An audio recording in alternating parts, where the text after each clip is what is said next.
Hello, everyone, and welcome to our latest Global Leadership Exchange. I'm Charlie Green, Managing Director at TMR Partners. Our mission is to build the world's most trusted search partner for marketing and commercial appointments.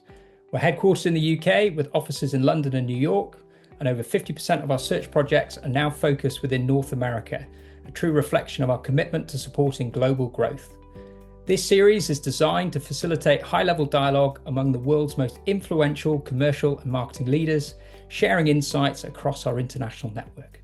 Today, I am thrilled to be joined by our guest, David Kaufman, who sits at the fascinating intersection of legal strategy and global BD and client development.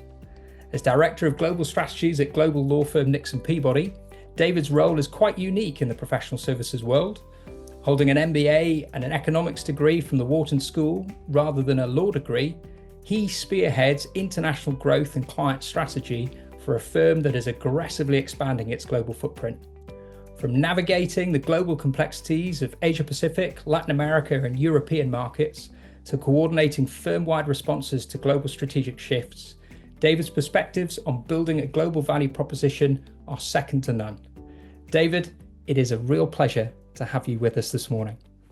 Thank you, Charlie. It's great to be here. And congratulations on your expansion into the US. 50% sounds like a big growth in terms of your own company's strategy.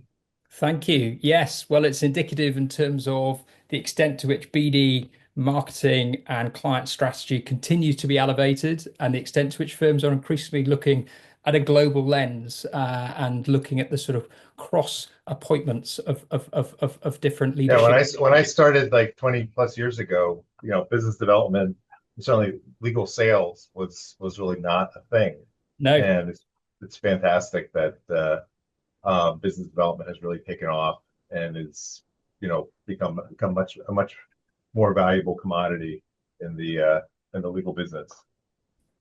Absolutely. And David, thank you obviously for taking the time this morning. Appreciate you've just come out of a long swim in the Bay Area. First thing on a San Fran morning. Just touching upon, I suppose your and next time you're in San Francisco, you have to join me, Charlie. 100%. But just for our audience, do you mind sharing just a brief overview of your role, David, what that means today? And I know we just touched upon some of the evolution of professional sales in law, but just as a sort of headline synopsis of what you do day by day. Yeah, so I started off. This is my third career. My first two careers were in the fashion and retail business. So I like to say that I was a client. I was actually a very difficult client. I used to hire a lot of lawyers, but I used to fire a lot of lawyers. So I was very demanding. So I kind of look at the world from a client perspective. And when I moved into the legal environment, I had a much more traditional kind of business development role and ended up kind of going through the ranks with that. And then about 10 years ago, given the fact that I had my previous career and then in my role at Nixon Peabody, I had a lot to do with our international practice. The managing partner at the time, Andrew Glincher, said, "What if you would spend all of your time focusing on our global business?" And that kind of transformed into a much more client-centric role. So I spend most of my time interacting directly with law firms or clients that are doing business in the US, or US companies and clients that are doing business outside the world. And so I help our attorneys who are trying to navigate what's happening in the rest of the world, given the fact that this is my full-time job and I've done this for a long time. I can be a resource to them to assist them and their clients as they're looking at doing things around the world. And we take a kind of a unique perspective. Our perspective on our global strategy is not to put offices all over the world, plant flags everywhere. We like to work with the best office in Stuttgart, not have our own people there and be the 32nd best office in Stuttgart. So I like to say that we and part of that, it's a little more difficult, but I think it really adds more value to the clients. And so that's part of my role, is to kind of work that network, make sure that we are working with the right people, kind of work through some of the challenges that occur there. We're part of a network of organized network of law firms called Teralex that we've been a member of for 27 years.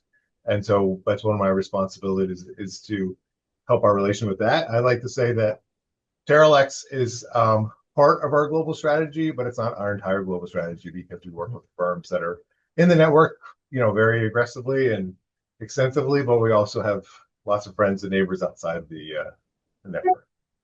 Fantastic. And it'd be great to touch upon those global capabilities in a bit more detail and the sort of nuances of that sort of family network of elite firms as you've mentioned there. I suppose just coming back to your role as a strategist and as a client sales leader, and you're operating at that space, between driving strategy, being amongst this sea of legal attorneys and partners and specialists. I suppose as the commercial leader rather than the lawyer, David, how do you establish that initial trust with your leadership teams of partners and attorneys to give you the confidence to lead and develop those high stakes client relationships?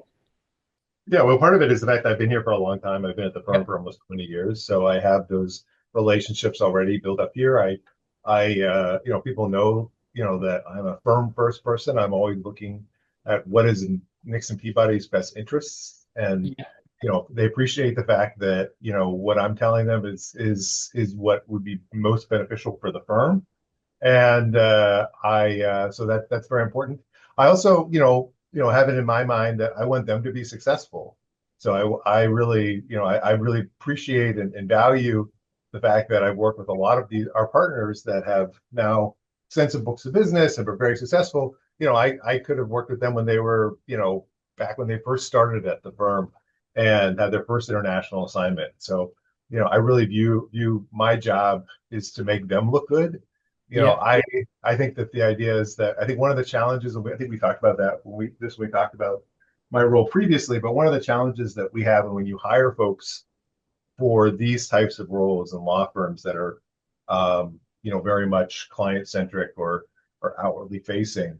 One of the challenges is that you can't, you really can't be the star. You're not providing the expert advice that your lawyers are providing. And for a lot of people, that's a very difficult position to be in. Rightly or wrongly. I have lots of other stuff that kind of, that floats my boat and gets me going in the morning, like swimming in the bay and lots of community organizations and things like that. So I'm very happy to let the lawyers be the star players in their relationships. And so I think that's the role when I hop on a call, with a client or a potential client, I love to say, okay, now you're going to, you talk to me, now you're going to talk to the real experts. These are the people that really know what they're talking about. And I think that kind of positions them to be successful, because they know that I'm 100% in their corner. I want them to be successful. I understand that they are the ones providing the real value to the client. Yeah, absolutely. And we definitely noticed that just in terms of looking at how you build a structure to drive those right behaviors that are centered around balancing collaboration and engagement with internal teams, and also bringing in the right commercial behaviors to actually originate and drive relationships. And having a personal background in professional services, sales, more from the accountancy side, I know it's not a straightforward thing to do in terms of getting the Yeah. right people into those types of roles. I think that collaboration that you've mentioned there with your internal stakeholders in terms of the attorneys is super insightful, David. But moreover, the collaboration that you have with your clients, and I suppose the nature of your role, looking beyond a legal mandate or looking beyond a particular transaction or assignment, how do you think that sort of shifts the engagement with clients over and above how other firms might solely put the onus on BD and client development on the actual partner or the attorney practitioner delivering on that particular piece of work at that time? I think you have to really invest in the clients. I wrote a piece recently about comparing, business development with weight training, and I think the idea because you can get so much more value from developing the relationship with your existing clients than going out and finding new clients. So I think that's very important. And how do you do that? Is you really have to take away the ideas that you're not a plumber, you're not a carpenter, you know, you're not even an architect. Like you really are part of the process. You're their partner in their business. You need to understand how, like what do they want to get out of their business? What makes them successful? You're not just doing these discrete tasks. I think sometimes, especially junior lawyers, just think, okay, yes, I'm going to do this. I'm going to do this. When I start a project, I like to bring the whole team together and say, all right, here's what's going on. This is why this is a very cool client. This is what they're trying to do. This is what's so interesting about them. And I want you to think about your client when you're not working on their work. So if you're reading the newspaper, if you're, I guess we do that all online now. If you're online, if you're looking at, Instagram, whatever, how is this trend going to affect my client? And really embrace the idea that, you're thinking about their business even when you're not getting paid for it, and work in ways to, invest time and energy in getting to know them and appreciating that, that you're in their corner. Yeah, 100%. We've definitely noticed a real swing back towards client programs more broadly to that extent in terms of looking at those key account management programs. And I think a number of firms have put robust or are developing robust strategies and incentivization models for top tier precious commodity clients, your gold, silver, bronze, your diamond, platinum accounts, Yeah, etc. and there's a lot of technology that can help you now, but you can provide all the technology, but if you don't put the time and effort in and you don't have the mindset, those programs will not be successful. Yeah. I think it's the idea that you have to have the mindset that you want to grow the client, and that involves, making sure that other people are compensated for the growth of the client. You want to make sure that you understand, the client's other things that they're doing that you're not working on, and that could be okay or it could be not be okay. You want to get that business. Yeah. So it's kind of understanding where you fit in their entire legal structure of how they're doling out their legal work. Absolutely. And everything you've shared there is as much around culture and behaviors as it is around having sort of fixed frameworks in place. Thinking And about also, like the other point to keep in mind is that it's clients are people, and so it's that individual relationship, which if people always kind of give me a backhanded compliment and say that's what you're really good at, David, is these personal relationships. And yeah, I agree. That's probably what I'm best at. But that's important too. The idea is that getting to understand your clients on a personal level, having them, what makes them tick, what who their family members are, things like that. Remember their yeah, birthdays. That's what a good salesperson does, to be honest. But don't knock it. That's very important. That's kind of what makes a lot of things tick. yeah, absolutely. And it brings that level of trust and authenticity, that radical candor as well. And talk us through sort of collaboration with your wider marketing and BD peers and teams at Nixon Peabody. How does that sort of engage? You're obviously driving client relationships and feeding a lot of intelligence and strategy back to how the firm goes to market it. How does that play up the sort of the marketing funnel, so to speak, in terms of the brand, the awareness, the capability strategies that the firm will have at a practice or industry or geo level? Well, I think I had the benefit of I started at the very bottom of the line in terms of, there is no job that I have not done at in legal marketing or at this firm. I've been at trade shows. I have produced pitches and proposals from scratch. Back in the days, I was just talking about this with my daughter. Back in the days when if you needed to this is before you could work from home even. If you needed to get a proposal done, you couldn't send the client a PDF. You actually had to print it out. And then you had to wait for the printer to finish printing it, because then you had to look at each page, because there could have been some misprinting that had gone on. So I mean, I would sometimes get home at 2 o'clock, 3 o'clock in the morning, because I was waiting for the printer to finish the pitch proposal. So I mean, I think I definitely view it from the idea that I have seen it from the the ground up, Mhm. and I understand those jobs and how difficult those jobs are. So I think I try to be empathetic. I may not be always hit the mark, but I do appreciate what those professionals do, and I think I try to treat them as professionals and always understand that they're doing amazing work, and we have different roles, and Mhm. that my role is not better than their role. The firm would not function. We have a fantastic chief marketing business development officer here at Nixon Peabody, Danielle Page, who I'd say is so bright, so smart, so innovative, and understands things that I would never understand. And Mhm. so I think that's the value that we have, that I have that sense of appreciation for the team and what those people do. And if I need help, I reach out. My joke is that when I used to have a lot of people report to me, and then I have no one reporting to me now. And so when I need help, I used to the longer that distance came between when you had people reporting to you, now, like, so at the beginning of I started this role, if I put my hand up, I'd get lots of requests. Now it's okay, yeah, maybe we have time to do it.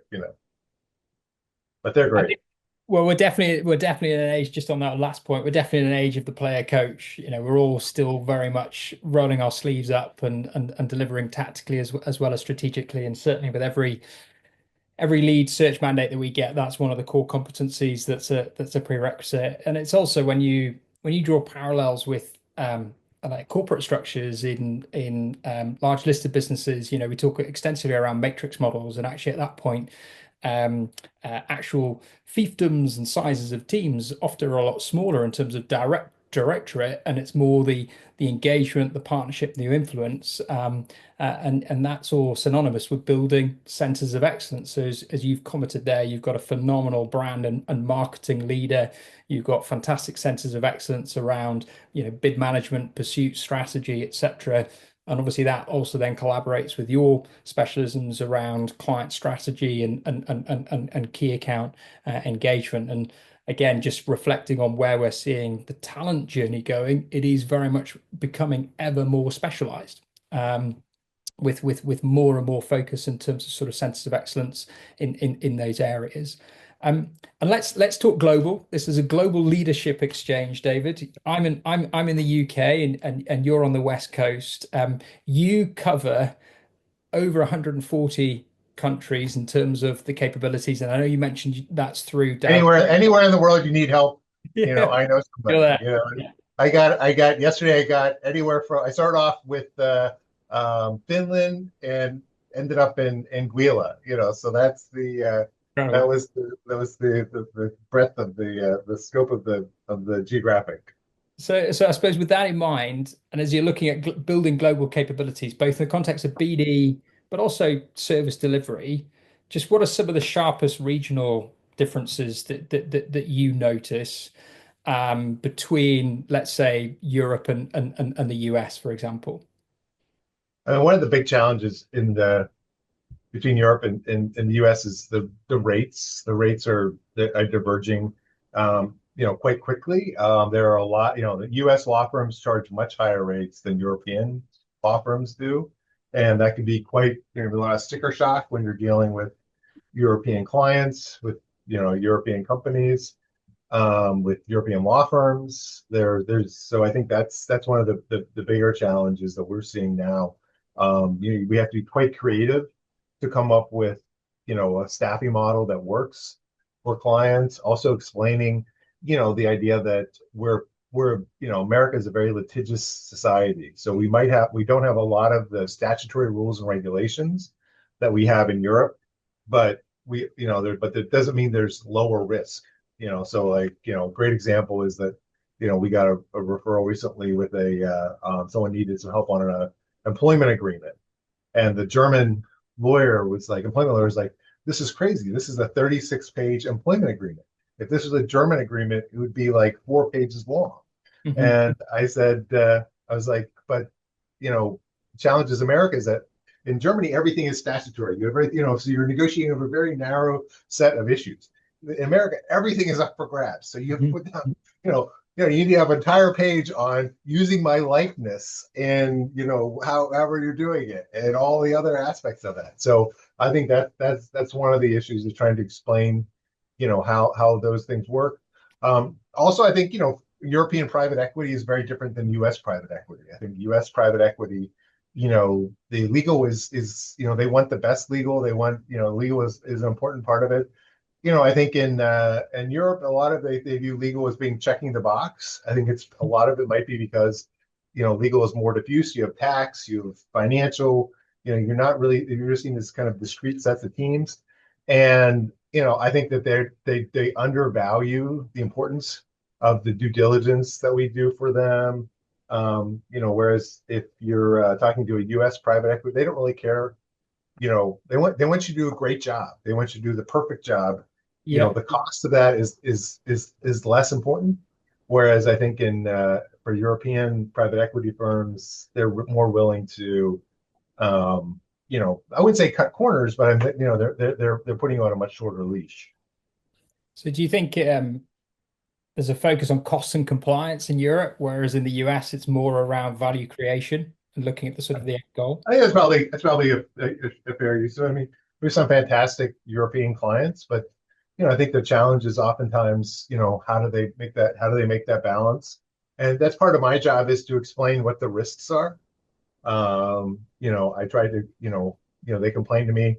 A lot of European clients complain. They say, David, I don't understand. Like, if we hire somebody in the U.S., there's no contract, usually unless it's an executive like that other instance.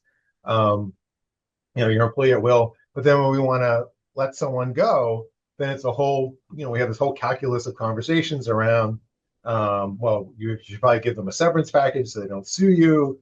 And it's like, wait a minute, what's going on here? And so I'm trying to, part of my role is to kind of explain the differences, Hmm.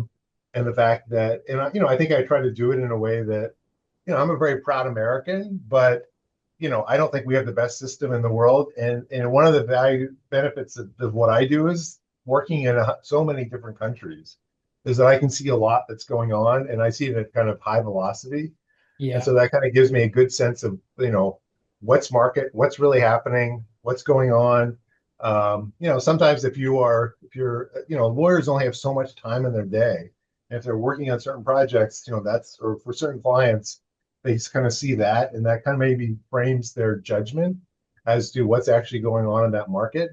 If you're only working for very large European companies, you can get a different perspective on that. Whereas I'm working with entrepreneurs, I'm working with big companies, I'm working with private equity firms, I'm working with small, mid-sized, middle-stock companies, things like that. So I get to see like a lot of different activity, and that helps me kind of understand and do that pattern recognition that what's actually going on. 100%. And I think this is that's whether it's exclusive to your role or whether it's unique in terms of taking a real global approach, but from a I suppose if you like a one firm approach, as opposed to because Nixon Peabody, you've got an established international network, but obviously it is not as established as some of the larger firms that have got networks of 30, 40, 50 plus officers, and obviously some of the top AMLO firms. Yeah, I mean, but I'm not embarrassed by that. I think No, that no. I would say that's not the right approach. I think our approach is better off. We're also not paying for all that infrastructure that to create those offices that I'm not sure you're getting better value. One of the things I like to say is that, if done right, a project with firms that I've worked with for almost 20 years now can be better. You see better collaboration working with Nixon Peabody with some of these firms than I think you do in working with a big firm with with offices. Just because they have the same kind of email signature doesn't mean they all like to work together. 100%. And candidly, we would immediately empathize with that in terms of the world of TML partners and our level of close-knit global collaboration, operating from two centers compared to some of the world's largest executive search firms that have boots on the ground all over the world. But actually, the consequences, they are actually less connected and less collaborated. I had a great experience last week where a client needed a referral to a law firm somewhere in the world, and the attorney reached out to me and said, "Dave, would you connect them to your contact there?" And so I reached out, and the person responded within like 45 seconds after I reached out, and was we're both going to be at the same conference in Edinburgh in a couple weeks. And the client mentioned back to the lawyer, he said it was great. Like it was as if, you know, David and this guy were like good friends. Like it was incredible, the Yeah. energy between the two of them. And he said, I'm really confident that this firm's going to do a great job taking care of Yeah. me, because, clearly, he wants to keep David happy.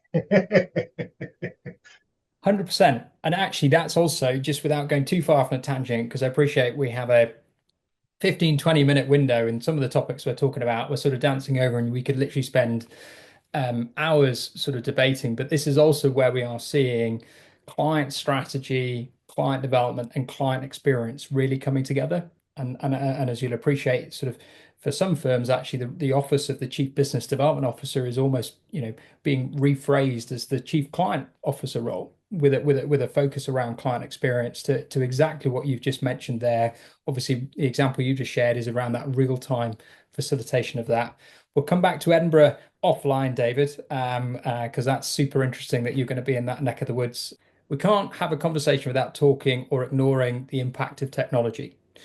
And obviously, within that, looking at artificial intelligence, I suppose keen to get a sense to which data and insights and the enablement through AI sort of underpins what you do day to day as a BD and client strategist. And also sort of secondary and separate to that, how it's also evolving the client service in terms of delivery of Nixon Peabody's legal services into the market.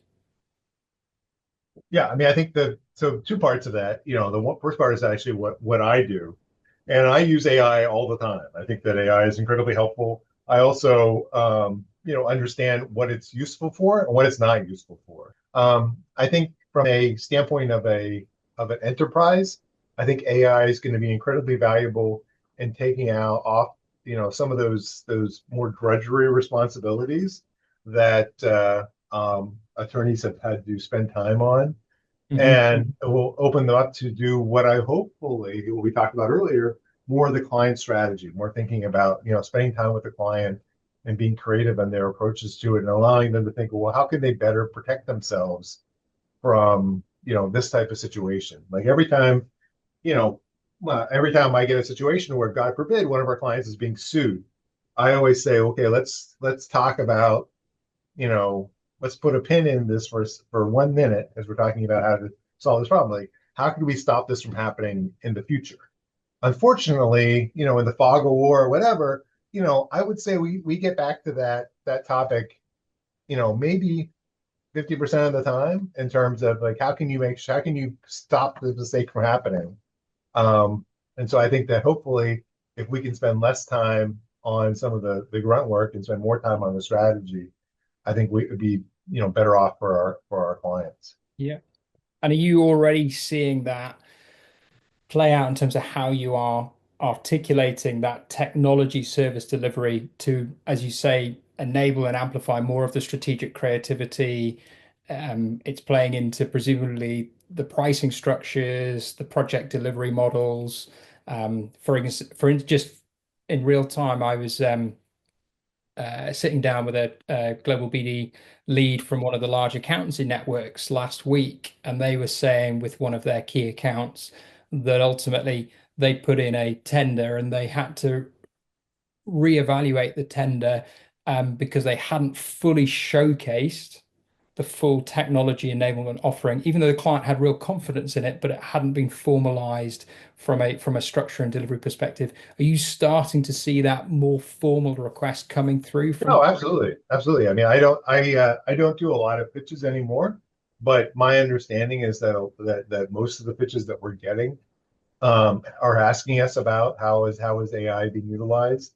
And I myself am asking the question to our attorneys when we get a new project in. I'll say, how can AI be helpful to get this done cheaper, easier, things like that. And I think it transforms every way we're looking at it. I mean, so if you're thinking about going to a conference, you get the list of who's attending.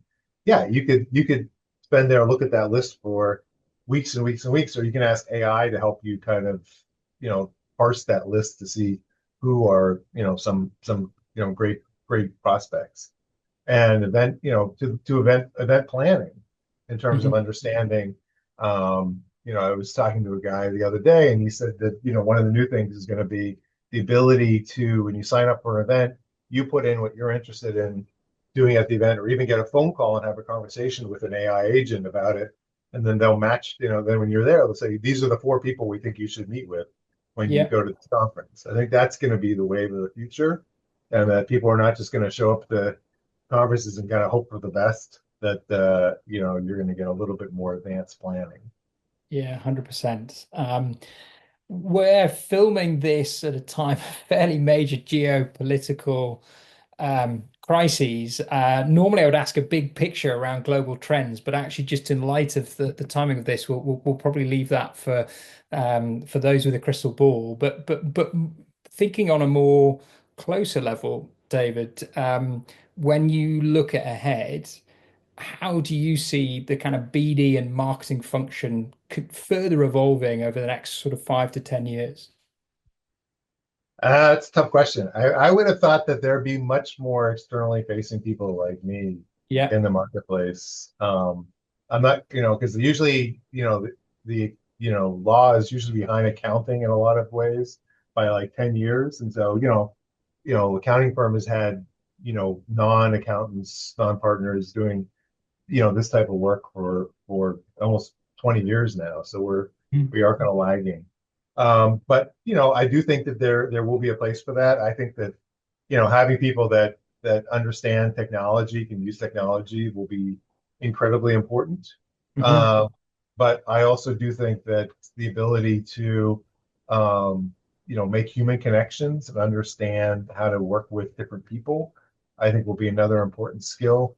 Yeah. As we're creating these mega behemoth firms, and law firms are different types of animals. I think that it's the corporate analogy doesn't entirely work. That's why I'm not totally sure that private equity is going to be the funding source for law firms of the future. I think there will be a role for it, but I don't think it's going to replace the partnership model. And I think that a lot of the idea is how do you get these very successful, very smart, very intelligent people to collaborate across now a much larger footprint. And I don't think that we figured out what are the skill sets to make that happen. I think that we probably have under invested in those people. Like, I like to say, okay, you got the deal done now. Like, now what? And I think when you talk to folks that are part of organizations that have been gone through a merger, you know, I think every one of them says we probably could have done a better job at integration. Hmm. And how do you make that work? And a lot of that, might be technology, but I think a lot of it might be, how do you get people with high, emotional intelligence to kind of work, to get people to collaborate more effectively. Yeah. And naturally, we're biased, just the nature in terms of what we do and what we're invested in. But I think everything you've shared there will continue to shine a light on the role of a client developer, putting the client Yeah. front and center. Yeah, I Um, mean, it's efficient. I mean, I think the idea is the ability to, I think the fact that, you know, I don't think it takes away, obviously, from attorneys developing business, but there certainly is a value, in the ideas that as I said before, I view it from the client perspective. I don't have a column, so I'm really interested in, when I bring the work in, to help make sure that it's being done, you know, being addressed effectively. And the idea is that I don't charge for my time. And so I think that's kind of unique in that, I can spend my time thinking about the relationship, thinking about the next steps, thinking about how to reduce the friction between new clients coming in and we actually starting to work on it. yeah, And the teeing up our attorneys to be as efficient with their time as possible. 100%. No, fantastic. I've got a couple of last minute questions for you, David, just so we can put the bonnet of David Kaufman when we're not doing endurance triathlons and racing around the world and swimming in every open water segment there is. Okay, so Is this like Speedos or jammers? I'm a Speedo guy. yeah, exactly. Yeah, no, we'll keep it clean. We'll keep it below the watershed. Um, so what's the best piece of career advice that you've ever received? I think that I was struck when I came to San Francisco originally. I was really struggling to find a role. It was the dot-com crash. I wasn't sure what I wanted to do, and I met with a guy who was a professional headhunter, and he's like, your background is so unique. I'm not sure that you're going to find anything that will work right now. So he said, make your own career. And so I started a consulting practice helping professionals do a lot what I do now. And similarly, when I was I kind of created this role. It wasn't totally designed for me. So I Hmm. think to some extent, you should, figure out what you are good at, what you want to be doing, how you can be helpful, what's the best way you can add to it. And I tell people now, I tell our attorneys, you know, advocate for the career you want to have. No one's looking out for no one's like, we have career people. They want to be helpful. They want to be supportive. They want you to be successful, but it's your job. If you're interested in a topic, you need to raise your hand and say, I want to be involved in that. Look for clients and call that attorney up and say, I'd love to help you with this. So, it's really that you need to figure out what career you want to have, what job you want to have, and kind of make it your own. Yeah, I love that. Being authentic to yourself and being brave as well, making it happen. I also love the fact that that catalyst of advice came from a headhunter, David. Yeah. So, true to Essentially, he was saying, David, I can't help you, because there's no one that wants to hire you. So go figure it out. Like, do your own thing. Oh well, look how successful that was, which is Yeah. incredible. Um, He it, also had me go buy the book "What Color Is Your Parachute," which I think is actually still a good uh, a good piece of advice today if someone's thinking about a career move or a job change. yeah, exactly. Having the right safety nets. And so you mentioned staying up front, current with clients, being one step ahead in a world of information and indeed misinformation. What's your most trusted news source these days? Well, I like to say, I listen to the BBC 6 o'clock news every day, and it comes on. Obviously, it comes on a little bit earlier here, so I don't have to wait 6 o'clock. And I listen to Broadcasting House. I wouldn't say that it's trusted, but it is. It's a very easy way for me in my car doing a run or whatever, lifting or whatever. It kind of gives me a different perspective. I consume Yeah. obviously a lot of U.S. centric news, but I think getting the BBC, getting that every day and hearing that. First of all, the UK is a very important market for me in terms of we have a lot of clients there, but just hearing it from getting that kind of different perspective on it gives me a lot of value and kind of shakes my brain up a little bit. Oh, fantastic. Well, kudos to the British Broadcasting Corporation. The only problem is that they used to do it, you get on the BBC app and hear it. Now they have ads, and they have to be the worst ads in the world. They have an ad now with Howie Mandel with some type of gaming app, which I literally have to turn the volume down because I, I can't listen to Oh, dear me. Well, that's the it. commercial world that we live in. But Exactly. when you sort of touched upon this earlier, but sort of advice from others. But if you were giving yourself career advice, what would you say to yourself 10 years ago? I would say don't sweat the small stuff. I know that's easy to say now, but I think the idea is that, I think about all the things that, that stressed me out 10 years ago. And, I probably lost sleep over that, I can't even remember what those are now. Yeah. And so I think the idea is that you should, um, really, and think about like, is this really important? I think the other thing is that maybe 10 years ago, maybe it's a little too short a period to go back, but I think I was much more focused on how I'd be perceived. I don't think that I tell people when I first started, and I used to wear a coat and tie every day, and that was certainly not my personality. And so I've been able to kind of grow into this. I wouldn't recommend everybody getting long hair and a beard. That may not be what you do. It comes with its perks and distractions. But I be authentic. In terms of what you are.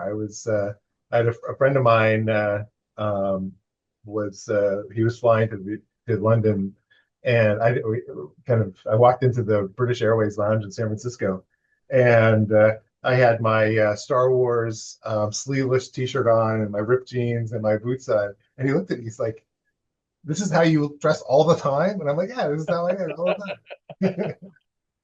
I love that in terms of that level of authenticity.